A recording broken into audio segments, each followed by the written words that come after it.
Hello guys, आज का episode ये रिश्ता क्या कहलाता का काफ़ी ज़्यादा धमाकेदार होने वाला है। जहां अरमान पता करने की कोशिश करता है क्रिस से कि आखिरकार प्रसाद जो गुरुद्वारे से आया था वो किसने दिया था। तो क्रिस ने बोला कि मैंने नहीं दिया था।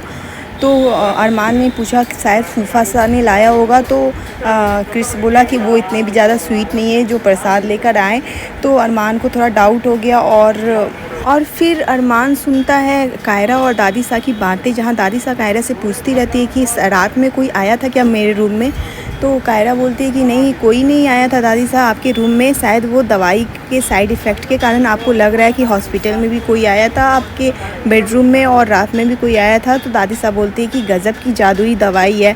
उसके बाद ये बात सुनकर अरमान को डाउट होता है। तो दादी साहब के रूम में जाता है तो पीछे वाले गेट पे उंगलियों की निशान देखता है और पैर की निशान देखता है। तो अरमान को डाउट हो जाता है कि कौन आया था। तो फिर वो अबीरा को बताता है कि कोई दादी साहब जान के पीछे पड़ा हुआ है। वो हॉस्पिटल में भी आया था और कल रात बेडरूम में भी दादी साहब को नुकसान पहुंचाने आया था।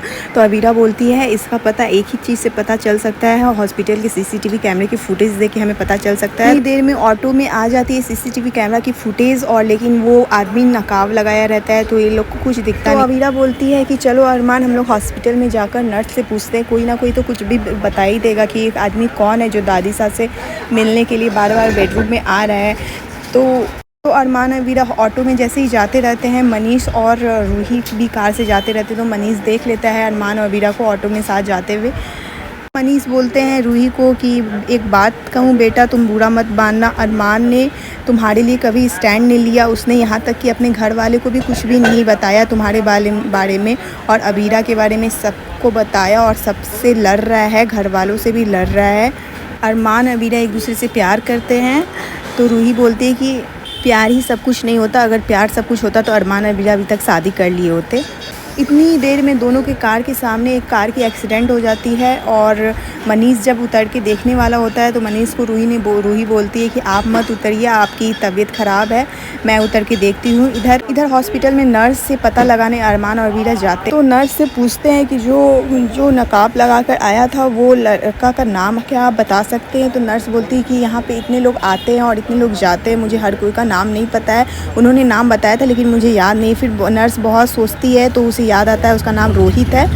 तो फिर अरमान और अबीरा शॉक्ड हो जाते हैं, उसे डाउट हो जाता है कि रोहित ज़िंदा है। फिर अरमान बोलता है कि पहले भी ऐसा हुआ था जब मुझे लगा था कि रोहित ज़िंदा है, अब मुझे झूठी उम्मीद नहीं चाहिए। ऐसा लगता है किसी ने जान डालकर फिर से जान निकाल दिया है।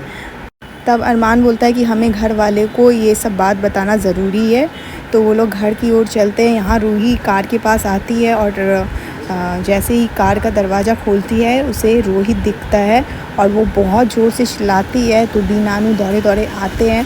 रोहित को देख के काफ़ी ज़्यादा वो शॉक्ड हो जाती है और कुछ बोल नहीं पाती है। और इधर अबीरा बोलती है अरमान से कि हमें घर वालों को नहीं बताना चाहिए, अगर ये चीज़ गलत हुआ तो फिर से घर वाले को बहुत बड़ा शॉक लग जाएगा।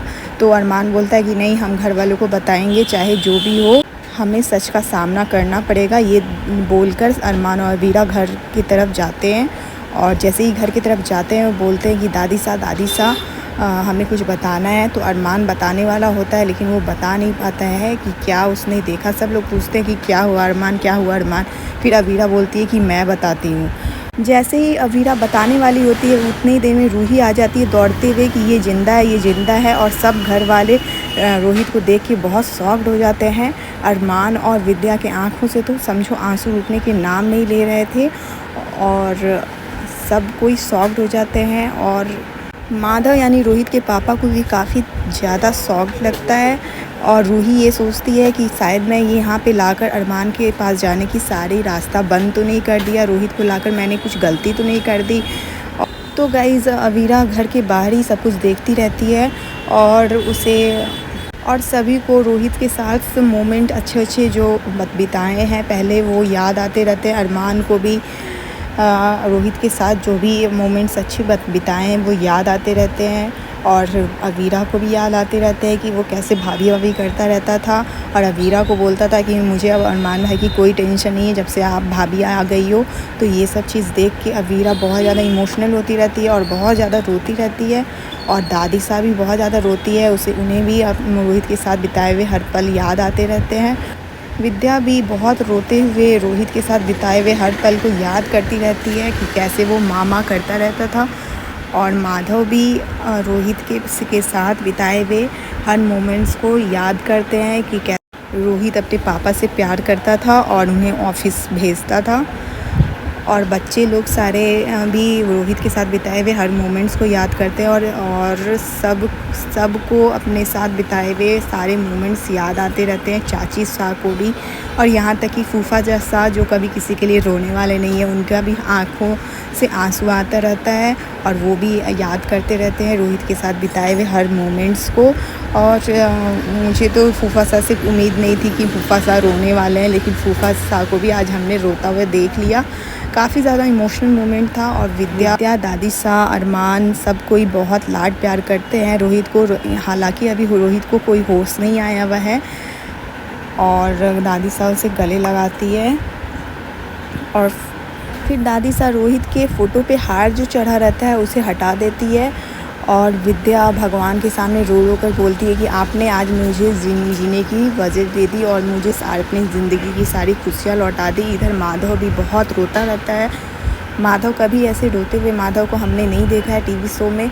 और भगवान की आरती करती है विद्या की। विद्या भगवान को बोलती है कि भगवान ने सारी खुशियाँ फिर से लौटा दी है। और दादी शाह खुशी के मारे जो टॉफ़ी रखती है दादी साहब, वो सारी टॉफ़ी एक एक करके खाती है और बोलती है आज तो इसे खाना बनता है, इतनी खुशी का मौका है। और तो गाइस आगे आने वाले एपिसोड में और अबीरा रोहित से बात करती रहती है कि सबसे ज़्यादा अरमान भाई तुमसे प्यार करते हैं। ही देर में रोहित के हाथों की फिंगर्स की मोमेंट्स होने लगती है तो अबीरा सबको घर वालों को बताती है कि रोहित को होश आ गया। तो रोहित को जैसे ही होश आता है अरमान उससे मिलने जाता है तो अरमान को रोहित धक्का दे देता है और बोलता है कि आप मेरा भाई नहीं हो। तो देखना काफ़ी ज़्यादा इंटरेस्टिंग होने वाला है कि क्या होगा आगे। ऐसे ही मोर अपडेट्स के लिए मेरे चैनल को सब्सक्राइब करें।